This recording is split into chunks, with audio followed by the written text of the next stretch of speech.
Hello everyone, the Chart Guys have been working on an introductory technical analysis course for quite some time now, and after surveying hundreds of traders with what would be the most sought after information regarding technical analysis, we came up with this course, When to Enter and Exit. It covers over 5 hours of the basics on when to enter and exit, and we feel after watching this course it will help build a foundation of technical analysis knowledge which will eliminate a lot of the uncertainty in the world of trading stocks. So the course outline, we go over the psychology of trading, establishing a game plan, the different indicators we use to signal a bullish and bearish entry, how to recognize support and resistance levels, poor entries, where traders make mistakes, exit targets, how do you know where to sell your trade, where to place stop losses, that's very important, minimizing losses is what keeps you in the game long term, my personal preparations, how I go about getting ready for each trading day, and then piecing it all together, utilizing all the information we just learned and how to apply that in the real world for making successful, profitable trades.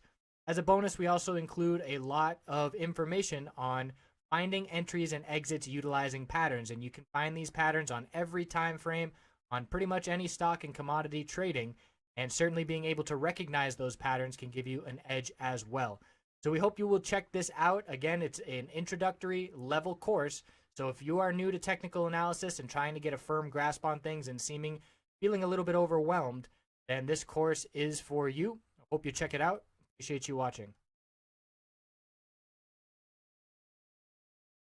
Checking in on the dollar and gold, and just like Wednesday before the Fed, we had a tight pattern on both. We have a similar scenario.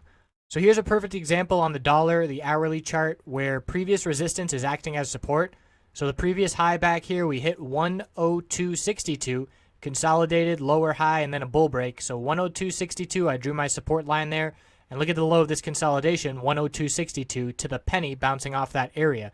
So it's always good to notice previous resistance to act as support and previous support to act as resistance.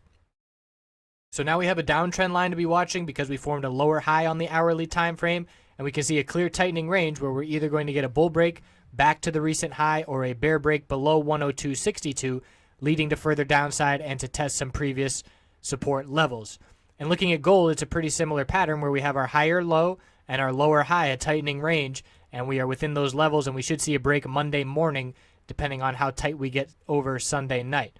So the bulls had one really big bullish reversal candlestick and really no follow through. The day was mostly bearish. Look how many red candles we had.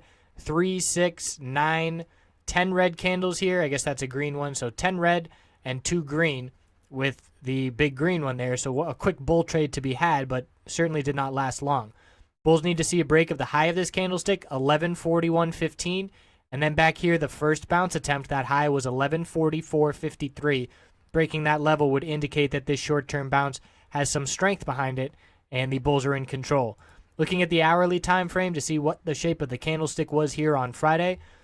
Weak candlestick, it is a bullish reversal, inverted hammer. It's an inside candlestick on the daily time frame. And I'm watching this 10-day moving average resistance very close because that level needs to become support for the bulls to gain control on the daily time frame, and that level has been resistance since this big pullback started. And we have rejected 1, 2, 3, 4, 5, 6, 7, 8, 9 times on this pullback. So that's a very clear moving average resistance to be keeping an eye on. Zooming in on a different level here, let's look at the 4-hour chart to see how it's shaping up. And we are tightening in those ranges that I drew on the hourly time frame, showing up here on the 4-hour chart. So let's look at GDX, GDXJ, a bullish reversal attempt. The lower Bollinger Band is rejecting GDX here. The lower Bollinger Band is 1932. That needs to become support on Monday. There's a gap to fill to the upside at 1981 if this bounce can get underway. We've got a higher low and a higher high compared to Thursday, but still a fairly weak bullish reversal candlestick until we get above that lower Bollinger Band daily resistance. You can see GDXJ is way worse in terms of the bullish bounce attempt. So the junior gold miners being hit harder, lower high, lower low, close near the low of the day, nowhere near even closing above that lower Bollinger Band resistance. Bears in absolute full control of GDXJ. And we look at NUGT, or excuse me, let's look at some of these bear names.